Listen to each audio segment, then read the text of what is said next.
welcome back everybody to the interview section of Mindset Matters, where we are interviewing people with strong mindsets. Y'all, that is something we're going to do going forward. So really excited. But before we begin, I wanted to say welcome to the stage of history. I am your illustrious host, Kevin Uncanny Anytime. And today I got a fantastic guest, somebody who helped me to get on my feet when I was freelancing, doing a lot of video work.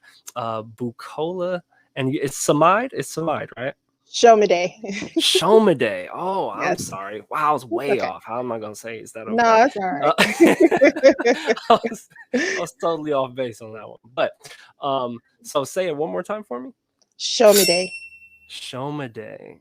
Yes. And what is that exactly? That's It's a exotic. It sounds it's an it's exotic. It's a yeah. Nigerian name. So the S in our Yoruba alphabet, that particular S has a SH sound.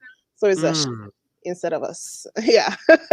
got you. Okay. Wow. No, it's just I mean the way that it's worded and then the way that you say it, it just gives it a man, it's powerful. Shomade. Okay. That's really good. No, I like that a lot, man. But what we're going to talk about today, y'all, is I'll give you a little introduction of just how we came across each other. Actually, I really don't remember. It might have been through a mutual party, but I was Yes. doing freelance video work, and she recommended that we got together. So, oh yeah, it was through Shasta. Shasta. Come on, drawing a blank on the names here, but yeah, it was through Shasta, who was doing connected dots at the time. But yeah, go ahead and just give them a little bit of an introduction of who you are, your company, and then the dial that you got going on. Okay.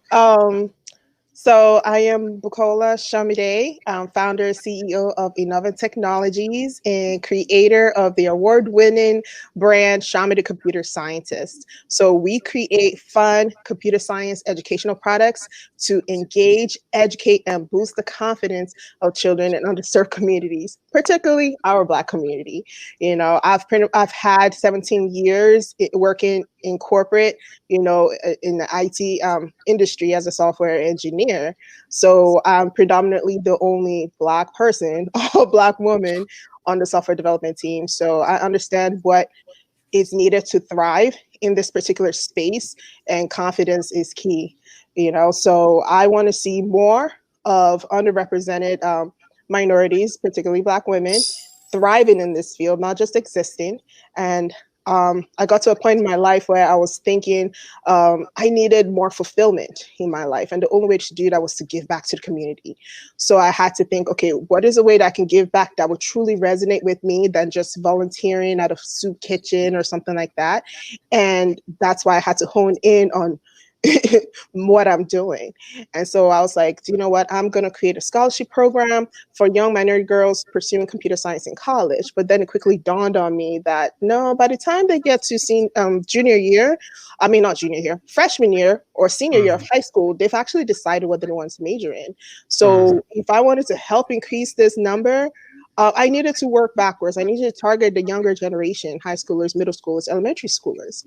And that's when the wheels started turning. I was thinking, okay, what kind of products and services can I create that would make learning computer science entertaining and also, of course, educational?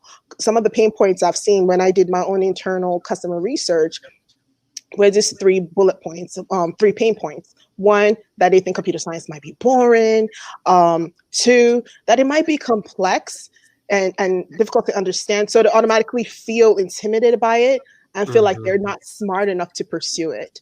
And I want to debunk that, because in any field, in any industry, all you have to do is learn, the Yeah. fundamental, apply yourselves. As long as you have a functional brain, you are smart enough to do this. Yep. So that's what I want to do, making sure that these concepts are easier to understand so it doesn't deter our young ones. And three, the lack of relatable mentors. Because yes, Mhm. I know they're not a lot of we Black folks, not, men or women, teaching this in the classroom. So Right. potentially when a young Black girl is in a class where the teacher is not someone that looks like her, understands her background or culture or needs, it might be a deterrent one for them to be vulnerable enough to say that they need help. Um, or, there's just that lack of understanding.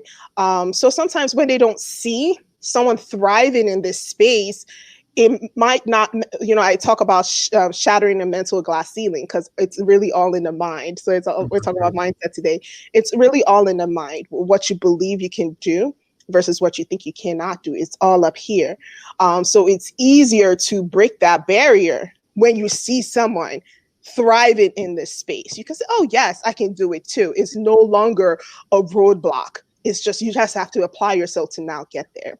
But when you don't see someone doing this, and now you have to envision it. It's still all in the mind. You still Mhm. have to envision yourself getting there. But a lot of times it takes, folks that are really passionate about it already to be able to see themselves there. Whereas Right. others is already a deterrent. They can't even see it. Yeah. So that's why creating this Shami, the computer scientist character, is a young, black, beautiful black girl, like you see behind me. Right. Is a beautiful young black girl, to show that representation piece, and she's learning computer programming. She's like curious about it for herself. And her mom is her mentor. So she's learning computer science concepts. And then, I started off with a storybook, and she teaches these concepts in a fun way and makes it relatable by tying it to everyday life. So Mm. in the storybook, for example, her and her mom are crossing the street, and she looks up at the traffic light, how it's, cycling from, red light, yellow light, green light. And she's like, oh, mom, that's like the concept of loop in programming, the way Mm. it cycles. And I do that on purpose to show young ones that computer science concepts is actually everywhere around us, so that's what I've been doing. And I just keep thinking, what other ways can I make learning these computer science fundamentals entertaining and also the education. And I believe the Lord just gives me ideas, because I believe this is ministry that I'm doing, and this is the Lord's work. Honestly, it is. It Yeah. might not seem so traditional, like you're serving in a church capacity, but Right. serving, Right. serving is serving the people, regardless of where you are, whether it's within the four walls of a church building, at your place of work, in your business, wherever you are. Serving the people is God's work. And if it's something good, it's of God. So I believe the Lord gave me the idea that, okay, how about a doll? It has the entertainment factor, because kids, young girls love to play with dolls. I'm targeting the girly girls here, and I was like, what would be the educational piece? And I was like, she would just speak. She would teach these fundamental computer science concepts in a fun way. So that's what I do. This is the first ever of its kind to be created as such. It's a 14.5-inch interactive computer science Shami doll. Mm. And she speaks over 220 words. As you can, she's right behind me. There we go. Yeah, she speaks over 220 words that is embedded into 12 different phrases. So the first phrase is just a greeting. Shami, the computer scientist, just introducing herself to make herself more relatable.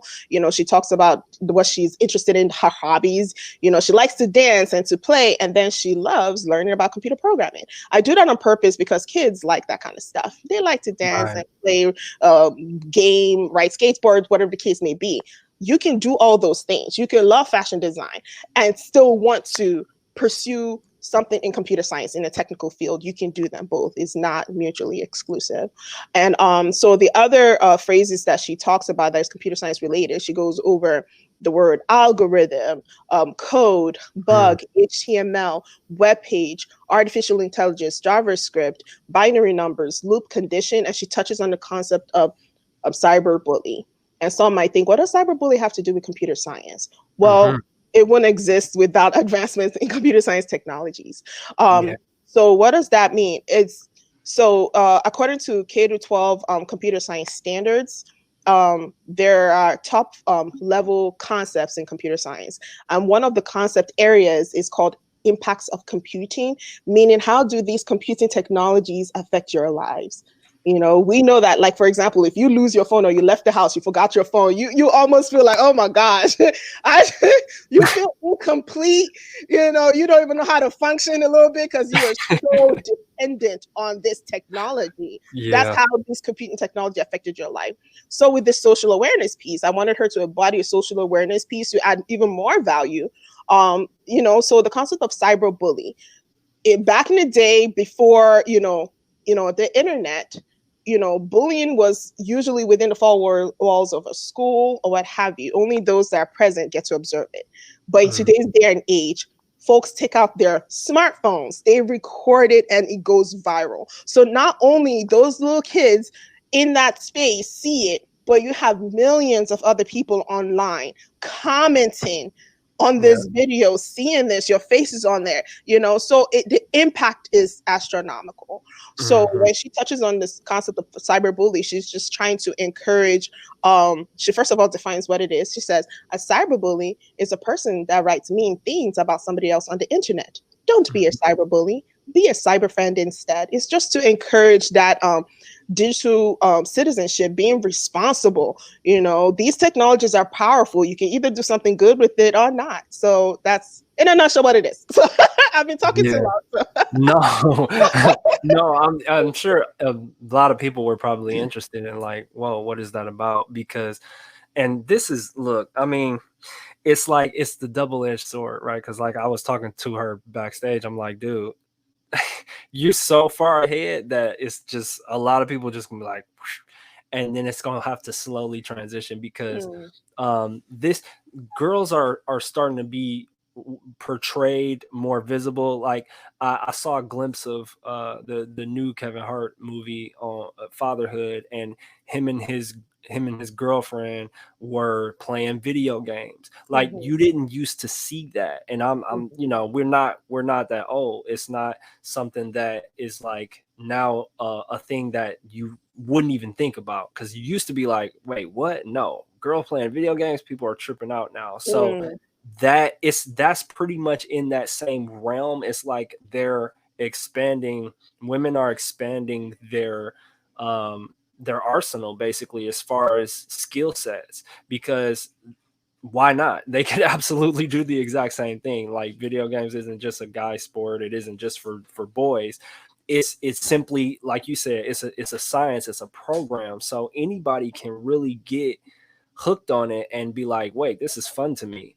mhm, And so that's what's going on now. And so with you jumping into that space, starting early, having them with the dial, and hitting the minority sector with it too, is really, really, really impactful. I just hope people see thank that you. and understand it, because it's super, like, I'm like, dude, I'm surprised it's not way further on, but at the same time I'm like, no, you gotta, that's just the way things go, you It's know. a process. Yeah. But this is such a brilliant idea. I really encourage anybody that's interested in this or thinking about it. Again, it's not the concepts of things aren't difficult. People say, "Oh, I don't know how you play basketball. It's difficult." It's because you start at a particular point and you just keep with it. You Yep. stick with the process. It is Mhm, mechanistically, we all can do pretty much anything that we decide to do, and if somebody else is doing it, it can be replicated and improved upon that process. So yes. I'm really just trying to help people to understand that that's a part of what we need to start transitioning to as people, man. Is really understanding that. So this is going to help a lot of people, and it's going to open the minds of a lot of young, And that's especially what I black, want. Yeah. yeah, especially young black women, to have another avenue, another skill set out there to be able to jump into that field. Because there's actually a lot out there that just isn't even visible, because Mhm. people are like, oh no, that's not for me, or that's too difficult, or whatever the case may be. And it's like, for you to be, and I'm sure a lot of the times you're like, all right, I'm in here by myself all over again, Yeah. in certain groups, when you meet up and you guys talk, um, it's like, but why? It's only because there's a fear of the difficulty, or there's a fear of the unknown, and that's Mhm. part of the mindset that we're trying to shift people out of. It's like, no, you can do this, and you might enjoy it too. You might not even Yep. know that it's a really fun thing to you, Right. because it's in so many different things. Like, what were you saying again? Mention one more time how you said you were applying it into life with, I think your daughter. You said you were, y'all was on the Yeah. street or the loops. You noticed the loops. What was it again? One more time. That's in the storybook. So what I try to do by demystifying, so the whole point is to demystify computer science, right? To not make it seem so intimidating and complex, is making these fundamentals relatable and tying it to real life. Mm-hmm. So the example I gave earlier was about the loops, but there's another one, for example, algorithm.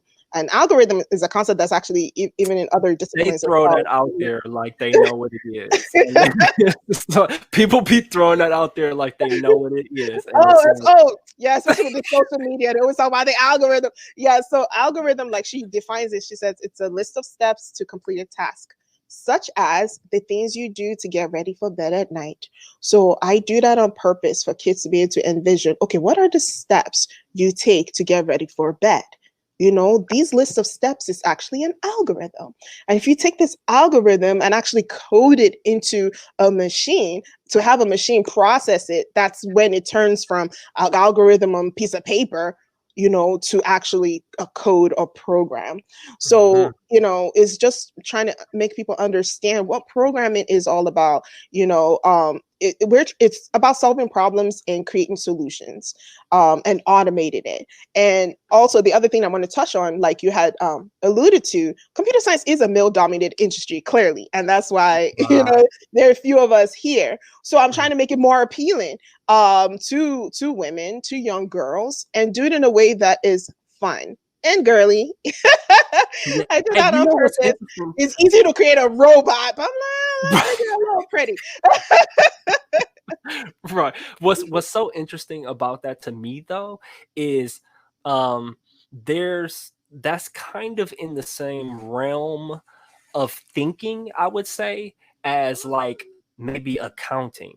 But there's a lot of women accountants out there. Yeah. That's why I'm like, this isn't really out of the wheelhouse. It's just a different way of going about things. And once you like continue to keep going and bring this more into the forefront, I do think it's going to start influx of women going into it, because um to me that it's more of a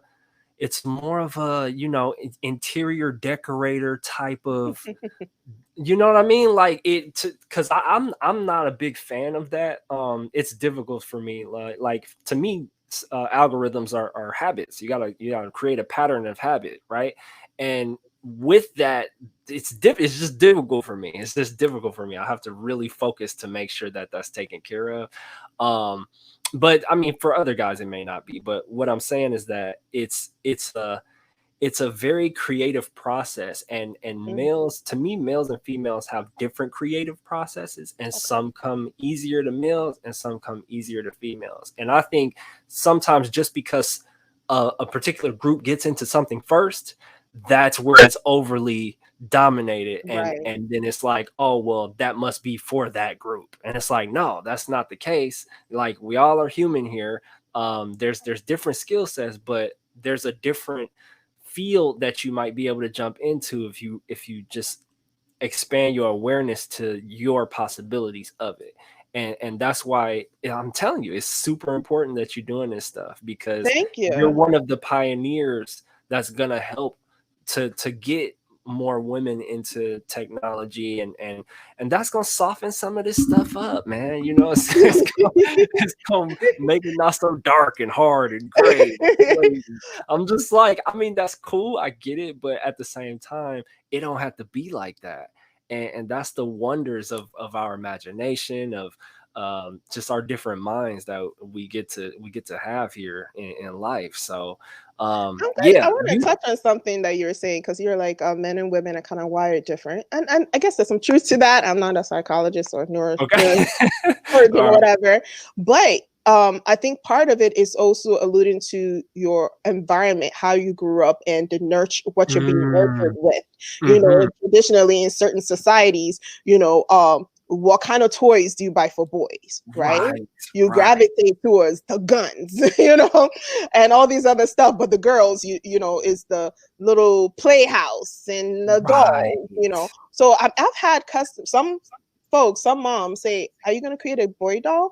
And I remember one time, when one of my posts was going viral, somebody actually asked that, and some dude was like, "Why do you want guys to play with dolls? Why would you want boys to play with dolls?" So is this, Mm, ideology in their mind, right. like playing with a doll is what? Feminine? It's Right. what? I don't know, weak. I like, what is it? Why do you think a Right. boy can't play with a doll, even if it's a boy doll? Right. But if you call it an action figure, Right. That's interesting. now it's good. Do you see what I'm saying? That was a mindset shift, right? That's the voice. Come on, man. We doing it to ourselves too, man. Come So on, it's man. really how society defines what That's is so for funny. boys versus what is for girls, and what they push to boys and what they push to girls. So yeah, traditionally these more technical field is pushed to boys versus Mhm. girls. But look, some of the greatest chefs in the world, some of them are men, right? Right. Right. Right. And Right. so it's the same thing. It doesn't mean a woman can't thrive in this place and be a pioneer, but has she been groomed as such to get to a Mhm. point where she thinks, because like you said, it is a creative process. Like, to me, writing code is a creative process. To me, it's art. I see it as art. Mhm. I can see, when I'm trying to design a solution to solve a problem, I can see the code in my mind and seeing how I go through the code to create a solution that works, that is efficient. There is that Right. creative process to it. So for Yeah. those that don't know, some of the benefits of learning computer science, it helps to sharpen your critical thinking or logical reasoning skills, your Mhm. problem solving skills, because you get to understand how to look for the root cause of a problem, not just trying to solve symptoms. So it's pretty much throwing a band-aid onto something like it's going to work, but it's still broken behind the scenes. Right. And also that fostering that creativity piece, because when you need to solve that problem, you would be thinking outside the box to make something work if it's not working. And Mhm. I believe, learn, like, really, I have a computer science bachelor's degree, and I believe really learning computer science for me helped to, shape my mind or rewire it, I guess, in a way where I can think logically, you Mhm. know, not emotionally. We all have emotions, but Mhm. people make decisions based on emotions and not based on logic. So Yeah. these concepts, this movement is not about, oh, we want everyone to become a software engineer or something like that. One is to, of course, unlock the possibilities, because like you said, you might find out you do like something in this field. Now, computer science is not Mhm. just about coding. So if you don't like programming, there are other fields in computer science. There's the networking side of things. There's the data science. If you love math, there are all these other fields. There's the a user interface, which is what we humans interact with when we're interacting with a computer program, is Right. that web interface. And if you're a creative person and you like to design, that's your gifting, you can thrive in that space just Yeah. creating those. You don't have to write code. So I just want to put that out there. Computer science is not just about coding. But Yeah. yeah, I kind of lost my train of thought there. I was like, let me take a little sidebar and come back. But now I'm like, what was I saying? Yeah, But no, that's no, it's we, just kind of going back on the whole just opening up the world, basically just opening the female awareness and the male awareness, because at the same time we talking about stuff where it's like, dial the action figure, it's the same thing. Come on now, it really don't make a difference, just because maybe the hands move and the arms move and stuff like it's that. called marketing. Right, it's the same deal. So we just have to really start thinking, like you said, outside the box of a lot of these things. And yeah, you solving you solving a major problem out here. And it it appears that it's coming through the technology and the dial, but is you're really shifting people's minds. And Yes. that's why I wanted to bring you on here, because I'm like, people are not getting how how next level this is. It's just, I'm like, this is crazy, man, because I see a lot of greatness for you with Thank this you. creation. It's just, because it's where we're headed. You know what I mean? And um, yeah, it's a lot of people don't know where we're going. So it's good that Yeah, you're and here to help lead the honestly, way. it is. It's my passion. So at Inventor Technologies, our slogan is we're cultivating future innovators today. That's what Mm, I want to see is more pioneers and innovators from our community, particularly, yeah. and it takes a certain way of thinking to be Hmm. a pioneer and innovator. You've touched on that. Your podcast is right on point about that. There's that mindset shift you have to think on that kind of level. But Right. where does it all begin? It begins with identifying a need in the community. Mhm. What do you see a problem in the community that needs to be solved? And if it's something that truly tugs at your heart, that might be your calling, that you need to come into this space and create something to solve the problem. And that's where the ingenuity comes in, and the innovativeness and the creativeness. How can you solve this problem in a creative manner? And to open your mind to thinking outside the box, thinking, because best solutions, come with you thinking outside the box, like creating something that it's so simple. It seems so simple, you know, like, with my doll, it's such a simple idea, but it takes you actually thinking. One, having that passion for the issue you're trying to solve. It starts there, which is you serving the community, and then utilizing your gifts to make it happen, and not confining yourself to what you already know, expanding your mind to think again more creatively, to create a solution that would truly solve the issue.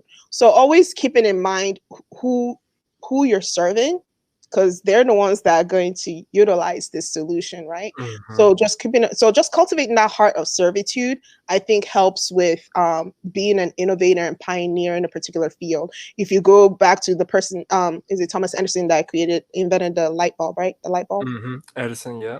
Yeah. Did he fail like over, what is it, 900 or 9,000 Yeah, it times? was definitely over 900, yeah. Right, right. But he, like, why didn't he give up at the 100 mark or the 300 mark or the 500 Right. mark? He was really passionate about it. It's something that was way beyond his time. Nobody else was thinking in that lane. They probably thought he was crazy. I bet you. They thought he was crazy when he did that. But he saw that there was benefit to this technology, and there's possibility. He still saw, while he kept pushing, he still saw possibility. Like Mhm. I think what he said was, I just figured out 900 ways of it not working, right? and Yep. and that's the mindset shift, not beating yourself up because you tried the first time and you failed. If Right. you're going to be successful at a thing, at your pursuit in life, something that you really are passionate for, and you fail the first time, don't give up. Just Right. learn. Is lessons learned. I always say the road to success is littered with failure. Yeah. So you have to Wow. understand how to deal with failure in a positive manner. Like, before you so I actually am PMP certified as project management professional. And when you're a project manager, you always have to consider risk. What are the risks that would prevent this project from being completed, Mm. right? So Mhm. once you identify those risks, you now have to try to mitigate each risk. Okay, what can we do to prevent this from happening? There are some things that, of course, you have no control over, things Right. that are out of your control. You just have to kind of hope for the best for those things. But the things that are in your control, try to control them as much as possible. So for me, I see fear as a risk of Mhm. accomplishing your dreams.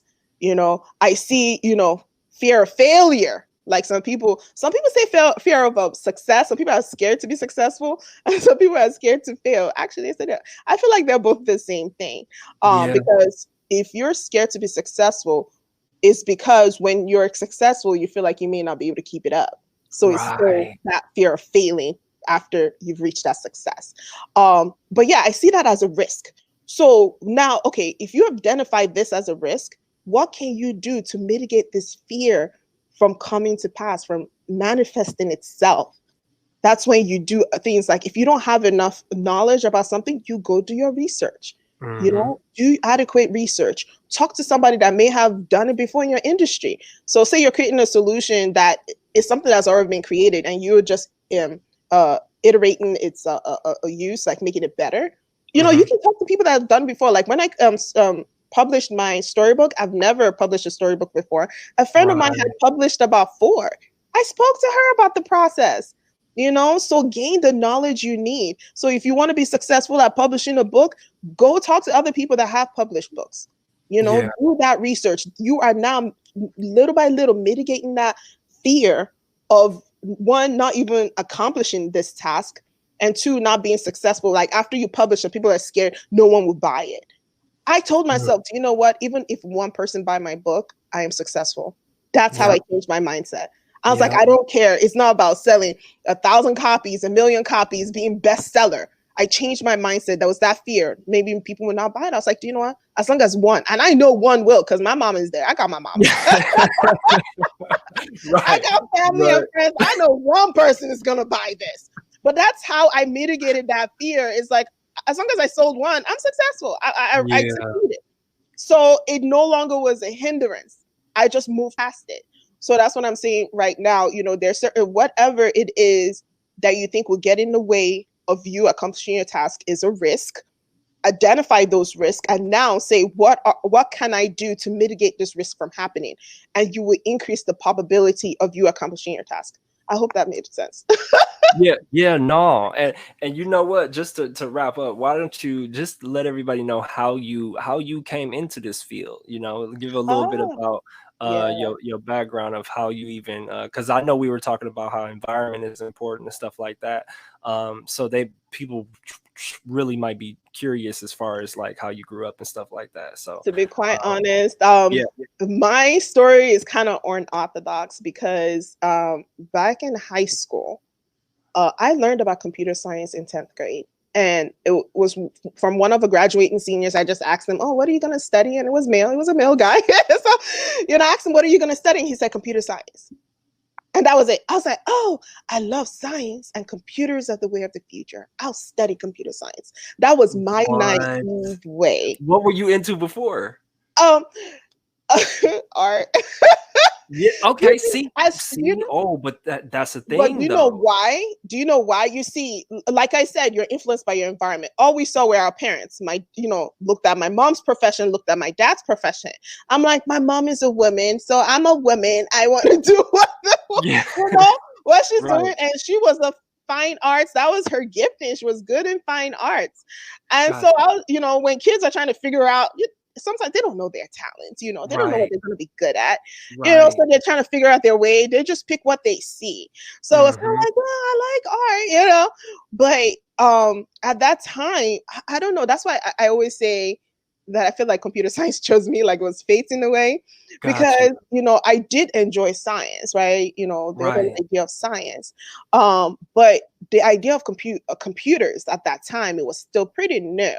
Yeah. Um, and this is back in 97, just to put it Yep. out there.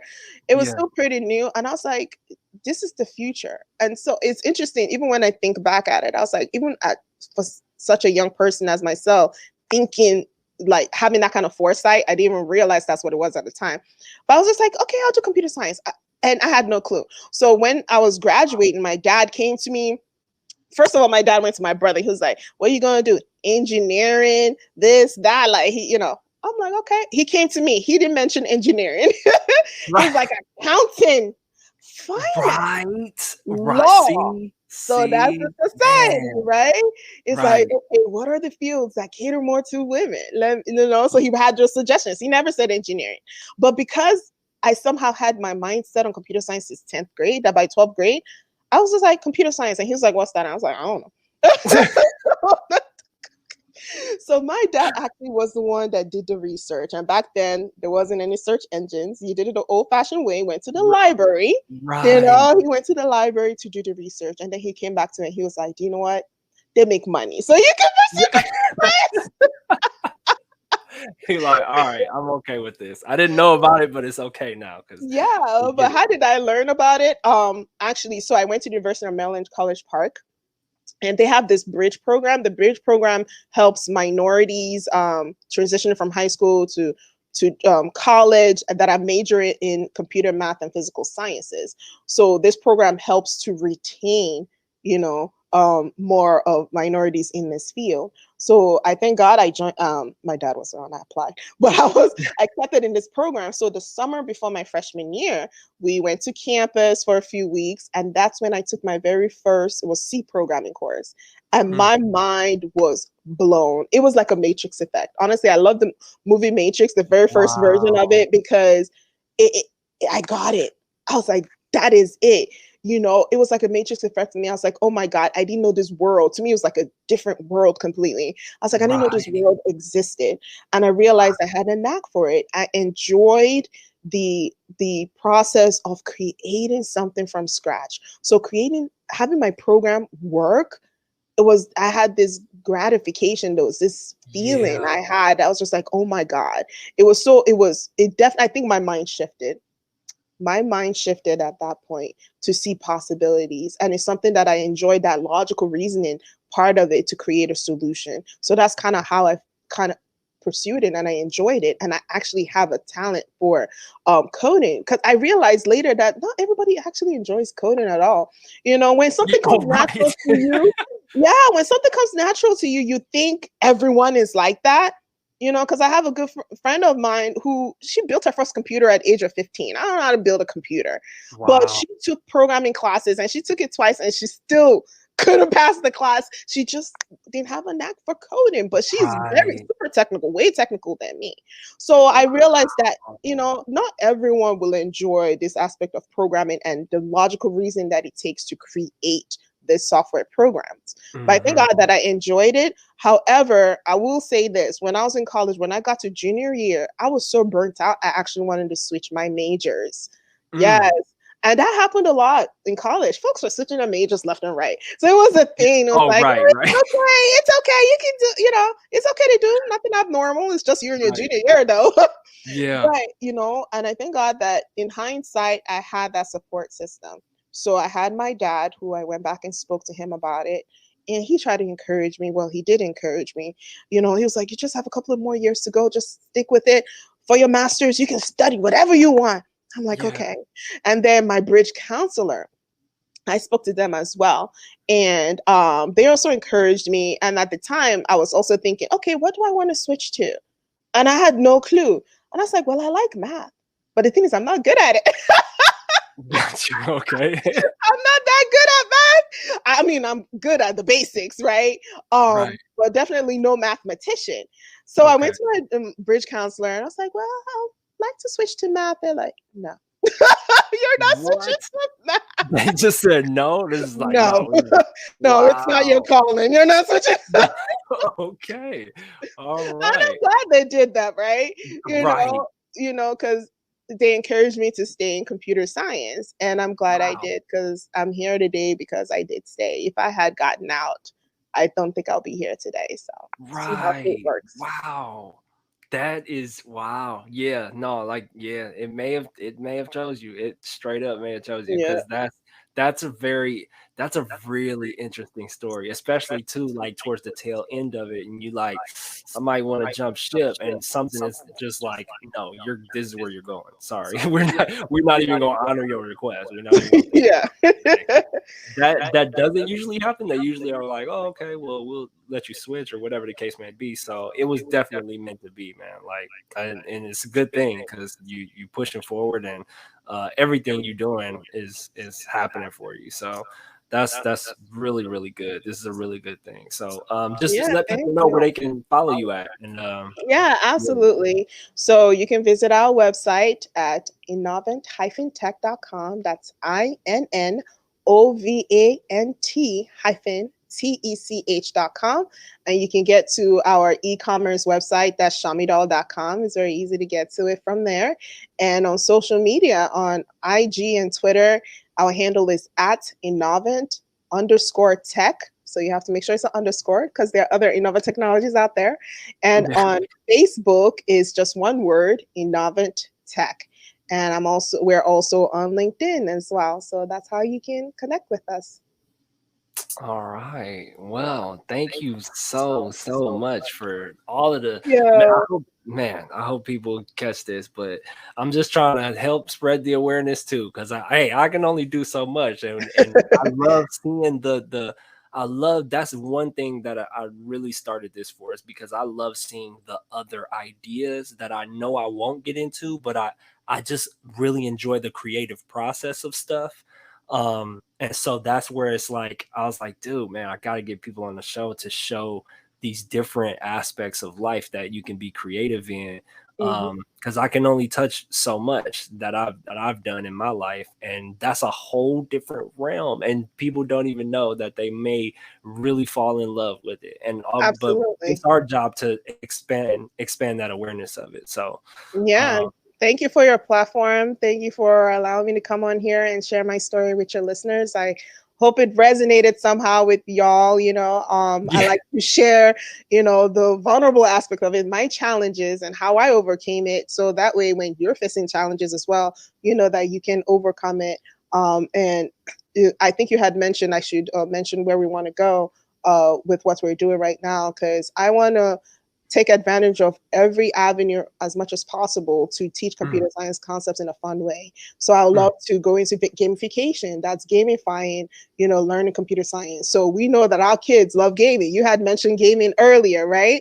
They love yeah, gaming. So that will be the entertainment piece. And of course, the educational piece will come when, they have to answer certain computer science questions to maybe go to another level. So I want to gamify it. And I also would love to animate my storybook. And I would like to create mm, um, more in the series.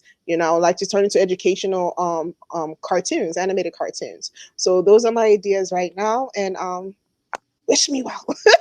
yeah, yeah. I already see you gonna be on PBS Kids. I'm gonna be Ah, thank tuning in. Yeah, because I got a daughter now, so yeah, we gonna be hitting you up. We gonna be getting the dial, everything. you. So Yes, you yeah, haven't gotten it already. yeah, Hmm. right. I haven't gotten it already. I haven't gotten it already, but it's definitely in the works. Definitely Okay, gonna get it. Yeah, thank for you, sure. Kevin. But yeah, so everybody, again, y'all already know mindset matters more It than does. anything else. All right. So look up Bukola. All right, look up the company, look up the dial. I'll put all the links down here in the description. So make sure you go to that and like, subscribe, share this video, share this one. If you don't share none of my videos, share this one for real. Because this we it's my whole thing is like, it doesn't matter if it's me or not. I need the my passion to see the advancement of what we do, like, because from what I've already seen, I really like, and I'm like obsessed with Back to the Future and stuff like that. So my main mission, y'all, is to see us advance to a better world, to something greater, because we can do it. We can totally Mhm. do it. All right. But thank you guys for watching. Thank you for sharing your energy with us. Have a fantastic rest of the day. All right. Anytime. Out.